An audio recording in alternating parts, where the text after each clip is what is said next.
네, 핵심 요약 강의 공인중개사 정책심의위원회에 이어서 이제 공인중개사 시험 제도에 대해서 정리를 해보겠습니다. 교재 26페이지에 보시면 공인중개사 제도라고 하는 단원이 나오죠. 앞서 우리가 용어의 정의에서 살펴봤듯이 공인중개사라 함은 이 법에 의한 공인중개사 자격을 취득한 자를 말한다. 그랬었습니다. 시험을 통해서 선발하는 전문 자격 제도이고요. 우리가 지금 공부하고 있는 공인중개사법이 1983년에 부동산중개업법이라는 이름으로 제정될 당시에 법 제정과 함께 도입된 제도가 공인중개사 제도입니다. 83년에 부동산중개업법이 제정되어서 이듬해인 84년 4월 시행이 되고 시행된 이듬해인 85년 1회 공인중개사 시험이 치루어진 거죠. 그래서 지난 2022년 33회 공인중개사 시험까지 치루어지고 이제 여러분들이 34회 공인중개사 시험에 도전하고 계시는 건데, 시험을 통해서 선발하는 전문 자격 제도이니까 이 공인중개사 시험을 누가 시행하는가, 시험 시행 기관에 관한 문제가 먼저 언급되어야 하겠죠. 공인중개사법 4조 1항이 공인중개사가 되려는 자는 특별시장, 광역시장, 도지사, 특별자치도지사가 시행하는 공인중개사 시험에 합격하여야 한다라고 규정하고 있습니다. 이 특별시장, 광역시장, 도지사, 특별자치도지사를 이제 약칭해서 공인중개사 법령에서는 시도지사라고 하는 거거든요. 그래서 공인중개사 시험은 시도지사가 시행하는 시험인 것이 원칙입니다. 그런데 항상 원칙이라는 말은 예외가 있다는 거잖아요. 바로 이어지는 공인중개사법 4조 2항이요. 국토교통부 장관은 공인중개사 시험의 수준의 균형 유지를 위해서 필요하다면 공인중개사 정책심의위원회 심의를 거쳐서 직접 시험을 시행할 수 있는 예외 규정을 두고 있어요. 그래서 공인중개사 시험은 시도지사가 시행하는 것이 원칙이지만 예외적으로는 국토교통부 장관이 공인중개사 시험을 시행할 수도 있다 하는 겁니다. 그러나 실제 공인중개사 시험 시행 업무는 시험 시행기관으로부터 업무를 위탁받은 기관에서 주관하게 되는데, 현행 공인중개사법상 공인중개사 시험 시행 업무를 위탁받을 수 있는 기관은 공공기관 운영에 관한 법률상의 공기업 또는 준정부 기관이 위탁받을 수가 있고요. 그리고 실제로는 아직까지 한 번도 위탁받아 본 적은 없습니다만 규정상으로는 공인중개사 협회도 공인중개사 시험 시행 업무를 위탁받을 수 있다고 규정이 되어 있습니다. 우리가 이제 보칙편에서 업무 위탁이라고 하는 단원을 다시 공부하게 될 건데, 공인중개사 법령의 구체적인 위탁 업무는 이렇게 시험 시행 업무가 위탁되기도 하지만 교육 업무도 위탁될 수가 있거든요. 실무교육, 연수교육, 직무교육, 이런 교육 업무가 위탁될 수 있어요. 그런데 교육 업무를 위탁받을 수 있는 기관 중에도 공기업 준정부기관이 있고요. 공인중개사협회가 있는데, 교육 업무는 이들 외에도 부동산 관련 학과가 개설되어 있는 고등교육법 규정에 의해서 설립된 전문대학을 포함한 대학이 교육 업무를 위탁받을 수 있다고 규정하고 있습니다. 그러나 대학이 부동산 관련 학과가 개설되어 있다 하더라도 대학은 교육기관이니까 실무교육, 연수교육, 직무교육, 교육은 위탁받을 수 있지만 부동산 관련 학과가 개설되어 있다 하더라도 공인중개사 시험 시행 업무 위탁받는 기관은 아니다라고 하는 거 유의를 하셔야 됩니다. 자, 이렇게 해서 공인중개사 시험이 시행되면 누가 공인중개사 시험에 응시할 수 있겠는가?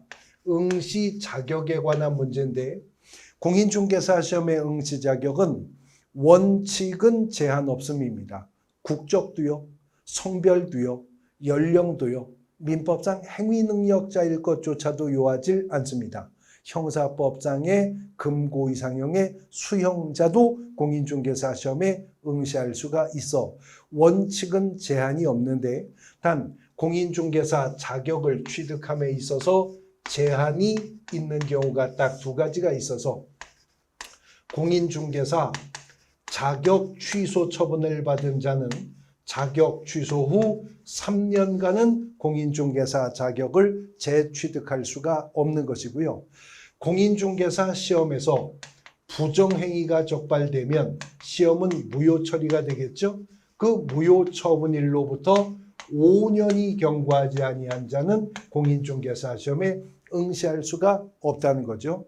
자격이 취소되고 나서 3년간 부정행위로 적발되어 시험 무효 처분을 받고 나서 5년간 여기에만 해당하지 않는다면 누구든 공인중개사 시험에 응시할 수가 있게 된다는 겁니다. 그럼 이제 여기에 해당하지 않는 자들이 공인중개사 시험에 응시했을 때 시험을 시행하는 구체적인 방법들 오른쪽 27페이지에서 나열되고 있는데 시험의 시행은요. 매년 1회 이상입니다. 매년 1회 이상 시행하는 것을 원칙으로 합니다. 그러나 시험을 시행하기 어려운 부득이한 사유가 있다면 앞서서 공부하셨던 공인중개사 정책심의위원회 의결을 거쳐서 당해 연도시험을 안 볼 수 있는 예외가 있다는 거죠. 공인중개사 시험은 최소한 연 단위의 학습 계획과 수험 대책을 세우고 공부해야 될 분량의 시험입니다. 그래서 응시생에게 예측 가능성을 부여하기 위해서 공인중개사 시험은 시행 전에 공고를 하도록 하고 있는데요. 시험 공고는 개략적 사항에 대한 예정 공고와 구체적인 사항에 대한 확정 공고로 구분을 합니다. 그래서 개략적 사항에 대한 예정 공고는 매년 2월 말일까지고요. 확정 공고는 시험 시행일 90일 전까지 공고를 하되 시험을 공고하는 방법은 동일합니다. 일간신문, 관보, 방송 중 하나 이상의 공고하고 인터넷 홈페이지에도 공고를 하도록 하고 있다는 거죠. 자, 이렇게 해서 공인중개사 시험이 시행되는데 이제 공인중개사 시험의 방법이 언급되고 있죠. 시험은 1차와 2차로 구분하여 시험을 시행을 한답니다. 공인중개사 시험이 1, 2차 구분 시행이 된다는 점은 예외가 없어요. 그런데 원칙은요. 1차와 2차를 구분해서 시행을 하되 1차 시험은 선택형 원칙, 우리가 객관식이라고 하죠. 그러나 2차 시험은 논문형을 원칙으로 출제를 하는데 각각 주관식 단답형이나 기입형을 가미할 수 있도록 합니다. 원칙은요. 그러나 공인중개사 시험은 1차와 2차를 구분하되 동시에 시행할 수는 있고요. 만일 1, 2차가 동시에 시행이 된다면 2차 시험의 출제 유형은 1차의 방법에 따른다라고 하는 단서 규정이 있고 실제 지금까지 시험은 1, 2차가 구분은 되었지만 동시 시행되었기 때문에 올해 34회 시험도 1, 2차가 동시 시행되잖아요. 그러니까 객관식이요. 선택형, 오지선다형 형태로 전 과목의 문제가 출제가 되게 될 겁니다. 그 다음에 시험의 일부 면제가 이제 맨 밑에 언급이 되고 있죠. 예전에는 대학에서 부동산학 전공을 해서 석사 학위를 취득하면 1차 면제 혜택을 주는 경우도 잠깐 있었거든요. 근데 지금 현행 공인중개사법에서 시험의 일부 면제는 1차 시험에는 합격했는데 2차 시험에 최종 합격하지 못한 분은 다음 회 시험에 한하여 1차 시험을 면제해 줍니다. 단 연구 면제가 아니에요. 다음 회 시험에 한해서만 1차 면제 혜택을 받을 수가 있다. 그러니까 올해 시행될 34회 공인중개사 시험에서 1차 면제 혜택을 받는 분은 33회 공인중개사 시험에서 1차만 합격하신 분, 지금 이 강의를 듣고 계시는 분들도 꽤 더러 계시겠죠? 올해 34회 시험에 반드시 최종 합격하셔야 될 겁니다. 실수하시면 35회 시험은 도로 아미타불 1차부터 다시 시작하셔야 되는 것이기 때문에 그렇습니다. 페이지 넘어가 28페이지. 공인중개사 시험에 응시하는 자가 수수료 내야 됩니다. 이것도 이제 우리가 보칙에서 다시 또 묶어서 정리할 건데, 공인중개사법 47조에 근거하여 수수료 내야 되는 경우가 6번 나오거든요. 그 첫 번째가 공인중개사 시험에 응시하는 자 응시 수수료 납부를 해야 되는데, 이 수수료를 어떻게 정하느냐는 실제로 시험이 어떻게 시행되느냐에 따라 달라집니다. 원칙 규정에 따르면 공인중개사 시험은 시도지사가 시행하는 거죠. 그때는 응시 수수료는 해당 지방자치단체, 다시 말해 시도 조례가 응시 수수료를 결정할 거예요. 그러나 공인중개사 시험은 수준의 균형 유지를 위해서 필요하다면 예외적으로는 국토교통부 장관이 시행할 수도 있죠. 그때는 국토교통부 장관이 결정 공고하는 수수료 납부해야 된다는 겁니다. 근데 실제 공인중개사 시험 업무는 위탁이 되잖아요. 업무가 위탁되었을 때에는 위탁을 받은 자가 위탁을 한 자의 승인을 얻어서 결정 공고하는 수수료를 납부하도록 하고 있다는 거죠. 경우에 따라서는 납입한 수수료 환불 규정도 시험 문제 지문으로 출제가 되거든요. 그래서 28페이지 박스 안에 보면 응시 수수료 환불 규정인데, 수수료를 과오납했다면 과오납한 금액 전액 환불, 또 시험 시행기관의 귀책 사유로 응시하지 못하게 되었을 때도 전액 환불, 접수기간 내에 접수를 취소해도 전액 환불, 그러니까 60% 환불 구간과 50% 환불 구간만 잘 구분해 주시면 되겠죠. 응시원서 접수 마감일 다음 날로부터 7일 이내에 접수를 취소하면 60% 환불이고요. 그 기간이 경과한 날로부터 시험 시행일 10일 전까지 접수를 취소하면 50% 환불을 합니다. 60% 환불 구간, 50% 환불 구간 유의를 해 두시면 될 것 같습니다. 아래 합격자 결정인데, 1차 시험은 예외도 없이 절대평가입니다. 민법과 개론 각각 40점 이상 득점하였다는 전제하에 민법, 개론 두 과목에 100점 만점 평균이 60점 이상이 되면 합격자가 되는 거죠. 근데 2차 시험은 원칙적인 합격자 결정 방법은 1차와 같은 거예요. 그러니까 공법, 공시세법, 법령실무 각각 40점 이상 득점을 전제로 세 과목에 100점 만점 평균이 60점 이상이 되면 최종 합격이 되는 거죠. 그런데 2차 시험은 시험 공고 시 어떻게 합격자를 결정할 건지를 달리 정할 수가 있는데, 오른쪽에 보시면 29페이지 공인중개사 수급상 필요, 수급이라는 말은 수요와 공급이라는 뜻이잖아요. 수급상 필요에 의해서라면 미리 선발 예정 인원을 공고하고 시험을 시행할 수 있습니다. 선발 예정 인원이 공고되고 시험이 시행이 되면 2차 최종 합격자 결정 방법은 공법, 공시세법, 법령실무 과락이 없는 분들을 수석 합격자부터 고득점자 순으로 등수를 매겨 선발 예정 인원에서 카트시키는 거죠. 그러니까 상대평가하게 될 겁니다. 또 하나의 방법은 응시생의 형평성 확보를 위해서라면 여긴 최소자가 나와요. 최소 선발 인원이나 응시자 대비 최소 선발 비율을 공고할 수도 있다는 거죠. 그러니까 15,000명까지는 합격자로 하겠다, 상위. 아니면 응시자 대비 15%까지는 합격자로 하겠다. 이렇게 최소 선발 인원이나 최소 선발 비율을 공고하고 시험이 시행될 수도 있다라고 하는 거죠. 합격자로 결정이 되면 공고를 해야 되고요.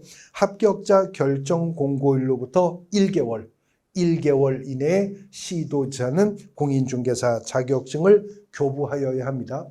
공인중개사 시험은 시도지사가 시행하는 것이 원칙이지만 예외적으로 국토부 장관이 시행할 수도 있다고 했죠. 그러나 국토교통부 장관이 시행하는 시험이라 하더라도 공인중개사 자격증은 시도지사가 교부하는 것이고요.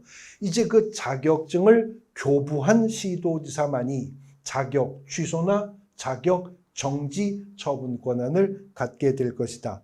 중개사무소 소재지 관할 시도지사와 자격증을 교부한 시도지사가 다를 때에도 사무소 소재지 관할 시도지사는 자격 취소나 자격 정지 처분에 필요한 모든 절차를 이행한 후 자격증 교부한 시도지사에게 통보하는 겁니다. 그러면 교부했던 시도지사가 자격 취소, 교부했던 시도지사가 자격 정지 처분을 내리게 될 겁니다. 자, 이렇게 해서 취득한 공인중개사 자격증은 일신전속적인 성격을 갖는 것이기 때문에 양도, 대여, 상속할 수가 없는 것입니다. 그래서 공인중개사법은 자격증 양도대여하는 사건이 있었다면 양도대여를 한 자도 양도대여를 받은 자도 모두 다 1년 이하의 징역 또는 1,000만 원 이하의 벌금형으로 처벌할 것이고요.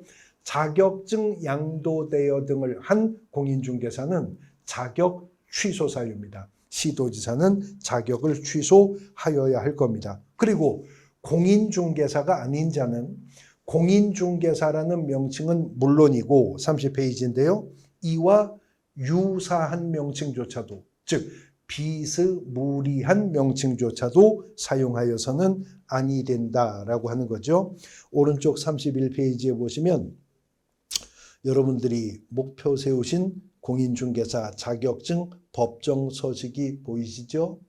이 법정서식에 성명, 본인 이름 쓰시고 생년월일 기재하시고 사진 있는 거 있으면 하나 붙이시고요. 그 밑에 위 사람은 공인중개사법 제4조에 따라 2023년에 시행된 제34회 공인중개사 시험에 합격하여 자격증 취득했음을 증명합니다. 미리 자격증 하나 만들어 두시고 공부하시면서 학습의 의욕을 고취시키는 페이지로 가끔 들어와 보시길 바라겠습니다.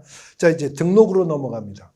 이렇게 해서 공인중개사 자격을 취득했다 하더라도 적법하게 중개업을 하려면 등록을 하여 개업공인중개사가 되어야 하는 것이죠. 그래서 이제 중개사무소 개설 등록 및 등록의 결격사유라고 하는 단원으로 넘어온 것인데 일단 부동산 중개업법이라는 이름으로 우리 공인중개사법이 83년에 제정될 당시만 하더라도 중개업은 허가제였었다고 했었습니다. 그 중개업의 허가제가 1999년 부동산 중개업법이 7차 개정하면서 등록제로 개편이 되었고요. 그 중개업의 등록제는 그 후 2023년 5월 지금까지도 유지되어 가고 있는 제도인데 공인중개사법의 근간이 되는 등록은 어떤 법적 성격을 가지고 있는가 하는 거죠. 33페이지에 보시면 등록의 법적 성격인데 괄호 1번에 중개업의 적법 요건이라고 제목을 달았습니다. 중개업을 적법하게 하려면 등록을 해야 된다는 거죠. 등록이요.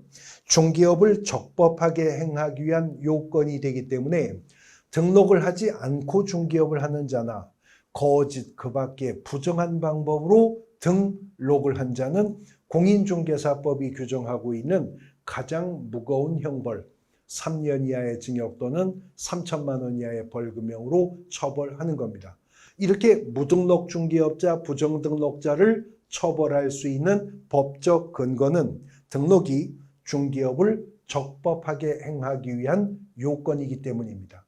단 여기서 구분해서 이해하셔야 될 것은 등록은 중개업을 적법하게 행하기 위한 요건이라는 것이지 등록이 어떤 특정한 행위가 중개업이 된다, 안 된다 여부를 판단하는 유효 요건은 아니다.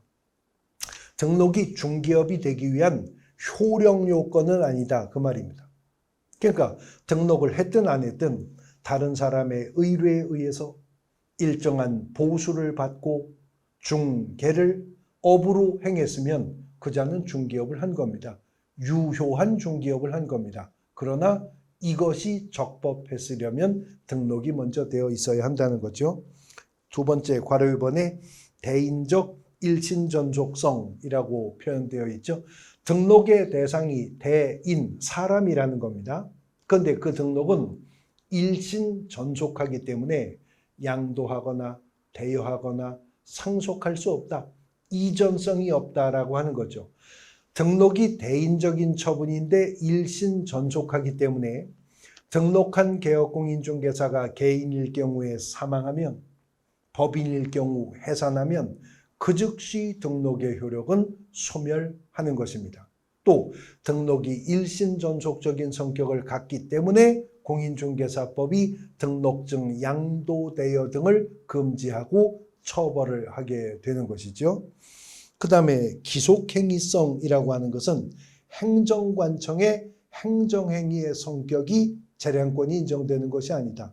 다시 말해 등록을 신청할 수 있는 자가 등록을 신청했는데 등록의 기준과 절차 등에 하자가 없다면 등록관청은 등록을 통지해야 됩니다. 등록 신청일로부터 7일 이내에 개업공인중개사의 종별에 따라 서면으로 등록을 통지해 주어야 하는 수리행위에 불과하다라고 하는 것이고요.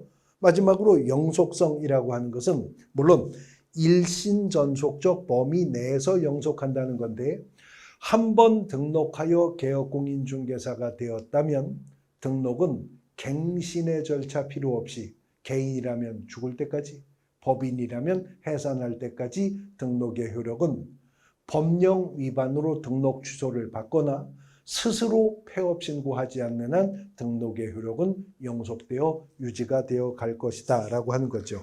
자, 이러한 등록을 한 자가 누구죠?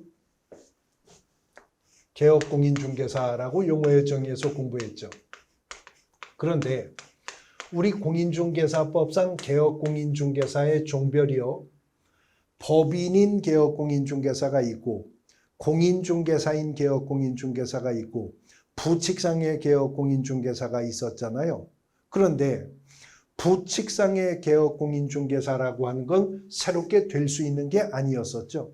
그러므로 개업공인중개사가 되고자 등록 신청을 할 수 있는 자는 결국 공인중개사인 개업공인중개사가 되고자 하는 공인중개사와 법인인 개업공인중개사가 되고자 하는 법인만이 등록을 신청할 수가 있는 것이 당연하겠죠. 그 당연한 규정을 공인중개사법 9조 2항이 둔 겁니다. 34페이지 맨 위에 문장 보시면 공인중개사 또는 법인이 아닌 자는 중개사무소 개설 등록을 신청할 수 없다. 자, 문장이 부정문인데요. 긍정문으로 바꾸면 공인중개사와 법인만이 중개사무소 개설 등록을 신청할 수 있다이기도 한 거죠. 개인 중에서는 공인중개사만이, 그리고 일정한 법인만이 중개사무소 개설 등록을 신청할 수가 있는데 공인중개사라 하더라도 법인이라 하더라도 등록을 받기 위해서는 공인중개사법 시행령이 요구하는 등록의 기준을 확보하였을 때 등록 신청인이 등록을 신청할 수 있습니다. 그런데 공인중개사가 공인중개사인 개업공인중개사가 되려면 두 가지 등록의 기준을 확보해야 되고요. 법인이 법인인 개업공인중개사가 되려면 5가지 등록의 기준을 확보했어야 한다는 거거든요. 먼저 공인중개사가 확보했어야 할 2가지 등록의 기준입니다. 첫 번째, 실무교육을 받았어야 된다는 말이 나오죠. 실무교육을 수료했어야 되고요. 그리고 두 번째는 사무소가 확보되어 있어야 됩니다. 사무소를 확보했어야 공인중개사는 등록 신청할 수가 있다는 겁니다. 자, 공인중개사 자격을 취득했어도 등록하여 개업공인중개사가 되려면 실무교육을 수료했어야 되는데 이 실무교육이 등록의 기준에 부합되려면 등록 신청일 전 1년 이내에 시도지사가 시행한 실무교육을 수료했어야 되는 것입니다. 그런데 예외적으로 그 실무교육을 안 받고도 등록 신청이 가능한 자가 있습니다. 누구냐면 개업공인중개사가요. 중기업을 하다가 중기업을 그만하겠다고 폐업 신고했는데 폐업 신고 후 1년 이내에 다시 등록 신청 들어올 때 실무교육 다시 받지 않아도 됩니다.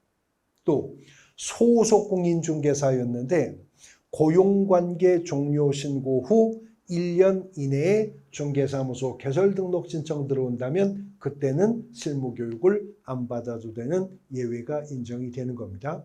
자, 공인중개사가 실무교육을 받았어도 사무소를 확보했어야 등록을 신청할 수 있는데 확보한 사무소가 등록의 기준에 부합하려면 건축물 대장에 기재된 공간에 사무소를 확보했어야 하는 것이 원칙입니다. 그리고 지금 요구하는 건축물 대장은 건축법상의 가설 건축물 대장은 제외하는 거고요. 그건 안 되는 거고요. 그런데 건축물 대장에 기재된 공간의 사무소를 확보했어야 되는 것이 원칙이지만 예외가 있다는 거죠. 준공검사, 준공인가 혹은 사용승인 또는 사용검사 등을 필요한 공간이라면 아직은 건축물 대장이 기재되지 않은 상태라 하더라도 그 공간을 확보하여 등록하는 것은 가능하다는 겁니다. 공인중개사가 이 두 가지 등록의 기준을 확보했을 때 등록 신청할 수 있고요. 법인이 법인인 계열 공인중개사가 되려면 5가지 등록의 기준을 확보해야 되는데 시험이 오지선다형 객관식으로 출제되기 때문에 이 5가지 등록의 기준을 묻는 법인 등록 기준을 묻는 문제가 압도적으로 많이 문제가 출제가 되는 거죠. 요약집 35페이지 위에 부분을 보면 법인이 중개사무소 개설 등록하는 경우에 등록의 기준인데 첫 번째 이 법인은요. 자본금이 5천만 원 이상입니다. 자본금 5천만 원 이상의 상법상의 회사이거나 아니면 협동조합 기본법상의 협동조합인 법인이어야 한다는 거죠. 민법 중 비영리 사단법인 같은 형태의 법인으로는 등록이 안 됩니다. 상법상 회사, 주식회사든 유한회사든 한명회사든 합자회사든 유한책임회사든 상법상 회사이거나 아니면 협동조합 기본법상 협동조합이어야 하는데 그나마 등록 가능한 협동조합 중에는 사회적 협동조합은 제외합니다. 이것도 많이 출제가 되었어요. 사회적 협동조합은 등록할 수가 없다는 거죠. 두 번째는 이 법인이 공인중개사법 14조에 규정되어 있는 업무만 수행할 목적으로 설립된 법인이어야 한다는 거죠. 그래서 우리가 업무 범위 편에서 공부할 건데 공인중개사법 14조는요. 법인인 개업 공인중개사가 중기업 외에 할 수 있는 6가지 업무를 14조 1항 각호와 2항을 통해 규정하고 있거든요. 그거를 넘어선 업무는 그 법인 설립 목적에 있어서는 안 된다 하는 것입니다. 세 번째는 그 법인의 대표자는 반드시 공인중개사이어야 한대요. 그리고 대표자인 공인중개사를 제외한 임원이나 한명합자회사의 무한책임 사원 중에 3분의 1 이상은 공인중개사 자격증을 가지고 있어야 한답니다. 대표자는 반드시 공인중개사이어야 하고요. 대표자를 제외한 임사원 중 3분의 1 이상이 또 공인중개사이어야 한다는 거죠. 그 다음에 네 번째 실무교육인데 실무교육은요. 대표자를 포함한 임사원 전원입니다. 전원이 실무교육을 수료했어야 한다. 전원이라고 했으니 비록 공인중개사 아닌 임원이라 하더라도 실무교육은 수료했어야 한다는 거죠. 그리고 마찬가지로 건축물 대장에 기재된 공간에 사무소가 확보되어 있었어야 할 것이라는 거죠. 그래서 공인중개사가 이 두 가지 법인이 이 5가지 등록의 기준을 확보했다면 등록의 기준을 확보한 자가 등록을 신청하게 되겠죠. 등록 신청하게 될 것인데 등록 신청은 등록관청에 가서 할 겁니다. 공인중개사법 9조 1항이 어디가 등록관청인지를 밝히고 있는데요. 34페이지 4번을 보시면 위에 부분 등록관청, 중개사무소를 두려는 지역을 관할하는 시장, 군수 또는 구청장을 말한다. 그래서 지금 사무소를 확보했어야 한다는 것이 공인중개사와 법인의 공통등록의 기준이었잖아요. 그 확보한 사무소 기준입니다. 그 사무소를 두려고 하는 지역을 관할하는 시장, 군수, 구청장이 등록관청이 될 것이라는 거죠. 단 이때 등록관청이 될 수 있는 시장이란 구가 설치되지 않은 지역에서 시장이 등록관청이 될 수가 있답니다. 그러니까 분구가 되어 있는 시내라면요. 특별시, 광역시에 있는 자치구이든 일반 대도시에 있는 비자치구이든 불문하고 구만 있으면 무조건 그 지역에선 구청장들이 등록관청이에요. 군 지역에선 군수가 등록관청이에요. 그런데 분구되어 있지 않은 시가 있겠죠. 의정부시, 구리시, 파주시, 원주시 아니면 충주시, 제천시 구가 없는 시라면 그때는 시장이 등록관청이 될 것이다 라고 하는 겁니다. 그래서 사무소를 두려고 하는 지역을 관할하는 시장, 군수, 구청장에게 등록을 신청하는데 등록 신청서에 첨부해야 될 구비 서류들이 있다는 거죠. 35페이지 중하단부의 박스에 보면 개설 등록 신청서에 첨부해야 될 구비 서류들인데요. 박스 안을 보시면 기업 실무교육 수료 확인증 사본, 여기도 실무교육 수료했어야 한다는 말이 나오고 여기도 전원이 실무교육 받아야 한다는 말이 나오잖아요. 그래서 실무교육 수료 확인증 사본을 제출해야 되는 것이 원칙인데요. 다만 실무교육 수료 사실을 실무교육 업무를 위탁받은 기관이 등록관청이 전자적으로 확인할 수 있도록 조치를 했다면 등록 신청자가 실무교육 수료증은 안 내도 되는 예외가 인정이 된답니다. 그 다음에 두 번째는 여기도 사무소를 확보해야 된다. 저기도 사무소 확보해야 된다는 말이 공통된 등록의 기준으로 나왔죠. 그래서 건축물 대장에 기재된 공간을 확보하였음을 입증할 수 있는 근거 서류를 제출해야 되는데 원칙은 건축물 대장에 기재된 공간이어야 하지만 준공검사 등을 필요한 공간은 아직은 건축물 대장이 기재되지 않았다 하더라도 등록할 수 있었죠. 그때는 건축물 대장의 기재가 지연이 되는 사유를 적은 서류도 함께 제출해야 되고요. 나중에 중개사무소 개설 등록증에 붙여야 되기 때문에 여권용 사진 3.5 곱하기 4.5cm 규격을 여권용 사진이라고 합니다. 여권용 사진을 제출해야 된다. 근데 여기다가 외국인이 등록 신청하는 경우라면 등록의 결격 사유에 해당하지 아니함을 증명하는 서류를 제출해야 되고요. 외국 법령에 근거해서 설립된 법인이 등록 신청하는 경우라면 상법 614조에 근거한 영업소 등기 증명 서류를 제출해야 된다. 단 이러한 등록의 결격에 해당하지 않음을 증명하는 서류와 상법 614조에 근거한 영업소 등기 증명 서류는 누가 등록 신청할 때? 외국인이나 외국 법인이 등록 신청할 때 제출해야 되는 구비 서류입니다. 등록 신청서 작성했고 이러한 요구되는 구비 서류가 마련되었다면 또 하나 준비해야 될 게 수수료입니다. 아까 공인중개사 시험에 응시하는 자도 응시 수수료 내야 됐었죠. 중개사무소 개설 등록 신청할 때도 수수료 내야 되는데 등록 신청 수수료는 해당 지방자치단체 즉 시군구 조례가 정하는 수수료를 납부를 하여야 한다는 거죠. 이렇게 해서 페이지 넘어갑니다. 36페이지 등록 신청이 들어오면 등록관청은요, 7일 이내에 등록 신청을 받게 되면 7일 이내에 개업공인중개사의 종별에 따라 서면으로 등록을 통지하게 되는데, 단 다음 중 어느 하나에 해당이 된다면 등록관청은 등록을 통지할 수가 없겠죠. 첫 번째, 법인이나 공인중개사가 등록 신청할 수 있다고 했으니 법인이나 공인중개사가 아닌 자가 등록 신청했다면 등록관청은 등록을 통지해 줄 수가 없겠죠.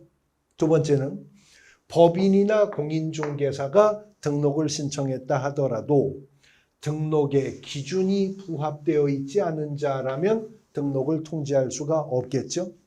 또 그 다음에는 등록의 기준을 확보했다고 하나 우리가 이제 이어지는 다음 주에 공부할 등록의 결격사유에 해당하는 자라면 등록을 통지할 수가 없겠습니다. 그리고 이 법이나 다른 법률의 위반에 의해 저촉되는 경우가 있다면 등록을 통지할 수 없겠죠. 그렇지 않다면 7일 이내에 개업공인중개사의 종별에 따라 서면으로 등록을 통지해 줘야 한다는 거죠. 그러면 등록을 통지받아 개업공인중개사가 된 자는 손해배상 책임을 보장하는 이른바 업무보증이라고 하는 것을 설정해서 신고를 해야 됩니다.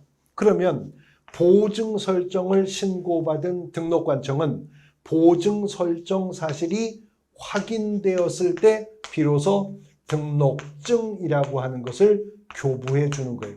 절대로 등록증은 그냥 교부되지 않고 등록을 통지받은 자가 손해배상 책임을 담보하는 업무보증을 설정했을 때 보증 설정이 확인된 자에게만 등록증이 교부가 되는 겁니다. 그리고 등록증을 교부받았다면 이제 비로소 적법하게 업무를 개시할 수가 있는데, 이러한 등록의 절차 속에 수록하진 않았으나 업무를 개시하기 전에는 중개행위에 사용할 인장은 등록을 하여야 할 것이다 라고 하는 거죠. 그리고 이제 등록관청은 이렇게 등록증을 교부한 사항, 분사무소 설치신고 사항, 고용인의 고용신고와 고용관계 종료신고, 이전 신고받은 사항, 휴폐업 등의 신고사항, 등록관청이 행한 행정처분 사항 등을 다음 달 10날까지, 날짜로서의 10날입니다. 다음 달 10날까지 협회 등록관청이 통보를 해줘야 되고요. 이런 절차를 거쳐서 업무를 개시하게 된 개업공인중개사는 업무를 개시했다면 중개사무소 안에 보기 쉬운 곳에 다음의 사항을 게시하고 중개업을 영위해야 됩니다. 첫 번째는 중개사무소 개설 등록증 원본을 게시해야 됩니다. 근데 법인의 경우에는 분사무소에는 등록증이 없거든요. 그래서 법인의 분사무소라면 등록증 대신 분사무소 설치 신고 확인서, 이른바 분사무소 설치 신고 필증이라고 하는 거 게시해야 되겠죠. 그 다음에 두 번째는 공인중개사 자격증 원본을 게시해야 한다는 겁니다. 그런데 부칙상의 개업공인중개사가 없어서 못 거는 건 어쩔 수가 없잖아요. 그래서 공인중개사 자격증 원본 게시 의무는 해당하는 자가 있는 경우로 한정한다는 말이 있는 거죠. 단 게시되어야 할 자격증 원본은 개업공인중개사의 자격증 원본뿐만 아니라 고용인 중 소속공인중개사가 있었다면 소속공인중개사의 자격증 원본도 개업공인중개사는 게시해야 됩니다. 그리고 세 번째는 중개보수를 계산하는 기준이 되는 시도조례가 정한 요율 및 한도액표를 게시해야 되고요. 네 번째, 아까 등록 통지받은 자 업무보증 설정해야 된다고 했었잖아요. 그래서 그 보증 설정을 증명하는 서류가 게시가 되어야 하며, 작년 개정을 통해 추가된 하나가 사업자 등록증입니다. 부가가치세법상의 사업자 등록증도 이제는 공인중개사법상 게시 의무에 포함되어 있습니다. 이것을 중개사무소 안에 보기 쉬운 곳에 게시를 해야 된다는 거죠. 이 게시 의무를 위반하면 100만 원 이하의 과태료 처분 사유에 속하게 됩니다. 등록은 중개업을 영위하기 위한 적법 요건이기 때문에 이런 기준과 절차를 따랐을 때 비로소 적법하게 중개 업무를 개시할 수가 있게 될 것이다 하는 겁니다. 그런데 공인중개사나 법인이 등록의 기준을 확보하여 등록을 신청했다 하더라도 등록관청에서 등록 신청인이 결격 사유에 해당됨이 확인된다면 등록을 통지하지 못하게 될 것이라고 했죠. 그래서 이제 공인중개사법 10조가 규정하고 있는 등록의 결격 사유라고 하는 부분 다음 시간에 공부하시게 될 겁니다. 오늘 수업은 여기까지 하겠습니다. 수고하셨습니다.